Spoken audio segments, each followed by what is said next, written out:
اس وقت عیسائی اور صہیونی دنیا ایک عالم خوشی اور سرمستی میں مگن ہے۔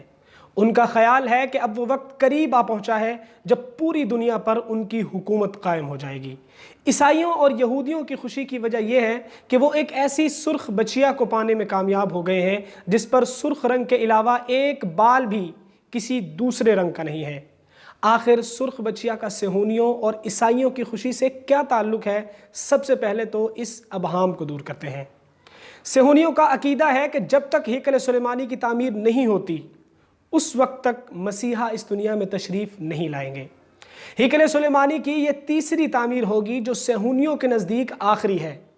ہیکل سلیمانی کی مختصر تاریخ اور بیت المقدس ہی اسرائیل کا دارالحکومت کیوں، اس عنوان سے ہم اپنی آنے والی ویڈیوز میں بات کریں گے۔ یہ مضمون 4 اقساط پر مشتمل ہوگا اور میرے یوٹیوب چینل صوت البدر پر ملاحظہ کیا جا سکتا ہے۔ ہیکل سلیمانی کی از سر نو تعمیر کے لیے سب کچھ تیار ہے، مگر صہیونی ربی کہتے ہیں کہ اس وقت یہودی حالت ناپاکی میں ہیں۔ جب تک انہیں پاک نہیں کر دیا جاتا اس وقت تک ہیکل کے احاطے میں داخلے کی اجازت نہیں دی جا سکتی۔ اگر اس کے برخلاف کیا گیا تو یہودیوں پر بڑی آسمانی آفت آئے گی۔ اب سوال یہ پیدا ہوتا ہے کہ یہودیوں کو پاک کس طرح کیا جائے؟ حضرت موسیٰ علیہ السلام کو اللہ تعالیٰ نے ایک صندوق عطا کیا تھا جسے تابوت سکینہ کہتے ہیں۔ اس بارے میں تفصیل بیت المقدس ہی اسرائیل کا دارالحکومت کیوں کی تیسری قسط میں ملاحظہ کی جا سکتی ہے۔ یہ صندوق ایک الگ خیمہ میں رکھا جاتا تھا جہاں پر حضرت ہارون علیہ السلام سمیت کسی اور کو جانے کی اجازت نہیں تھی۔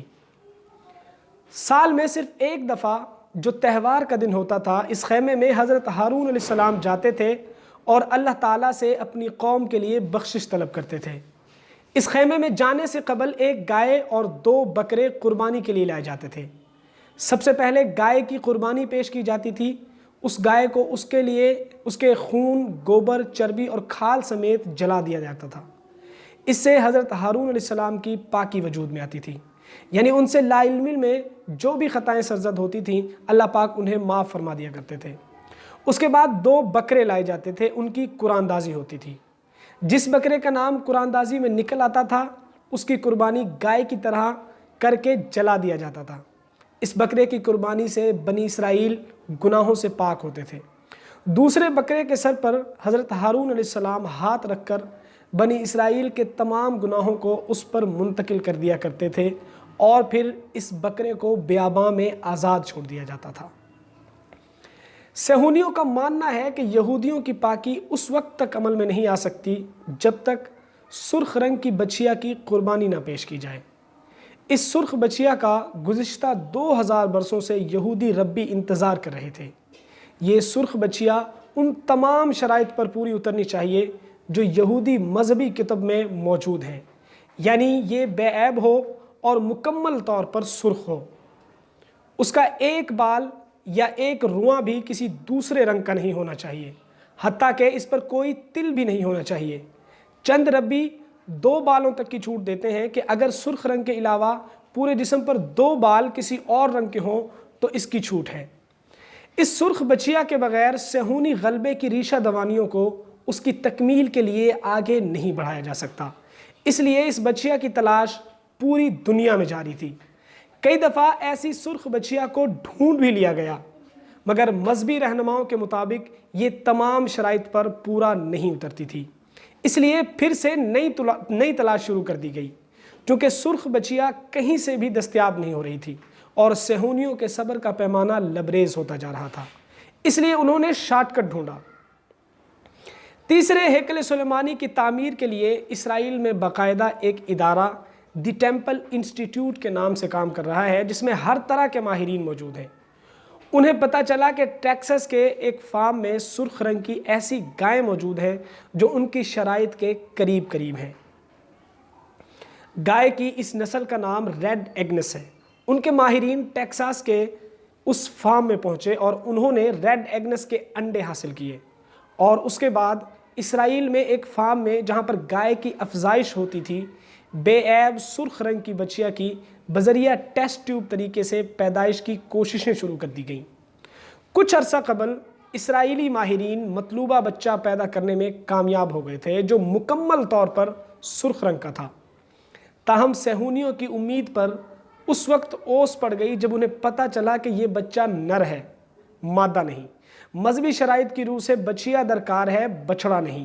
اس کے بعد دوبارہ کوشش شروع کر دی گئی، لیکن 28 اگست 2018 کو دی ٹیمپل انسٹیٹیوٹ ایک سرخ رنگ کی بچیا حاصل کرنے میں کامیاب ہو گیا ہے۔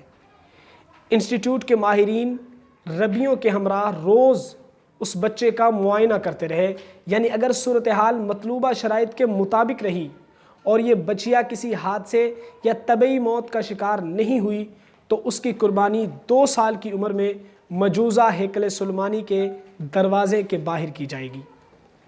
اس کے گوشت کے ٹکڑوں، کھال، خون، چربی اور گوبر سب کو خوشبودار لکڑیوں میں جلایا جائے گا۔ اس کی راکھ کو مطلوبہ شرائط رکھنے والے پانی میں ملا کر منتخب کاہنوں پر چھڑکا جائے گا تاکہ وہ ہیکل سلیمانی کی تمام علاقے میں جا سکیں اور ہیکل سلیمانی کی تعمیر شروع کی جا سکے۔ عیسائیوں کا عقیدہ ہے کہ حضرت عیسیٰ علیہ السلام آ کر عیسائیت کی تجدید کریں گے، جبکہ یہودیوں کا عقیدہ ہے کہ یہودیوں کی بالادستی قائم ہوگی، اس لیے دونوں ہی خوش ہیں۔ حضرت عیسیٰ علیہ السلام کی دنیا میں آمد کا مطلب ہے کہ قیامت کے لیے کاؤنٹ ڈاؤن شروع ہو گیا۔ عیسائیوں کا عقیدہ ہے کہ حضرت عیسیٰ علیہ السلام نے صلیب پر چڑھ کر ان کے سارے گناہوں کا کفارہ ادا کر دیا ہے، اس لیے سارے عیسائی بلا حساب کتاب جنت میں داخل کر دیے جائیں گے، جبکہ کچھ ایسا ہی عقیدہ یہودیوں کا بھی ہے۔ اس لیے ان دونوں مذاہب کے ماننے والے انتہا پسندوں کی کوشش ہے کہ کسی طرح قیامت کی شرائط کو پورا کر دیا جائے تاکہ وہ جنت میں فوری طور پر داخل ہو سکیں۔ آج کی ویڈیو میں اتنا ہی، ملتے ہیں کسی اور ویڈیو میں، تب تک کے لیے اللہ حافظ۔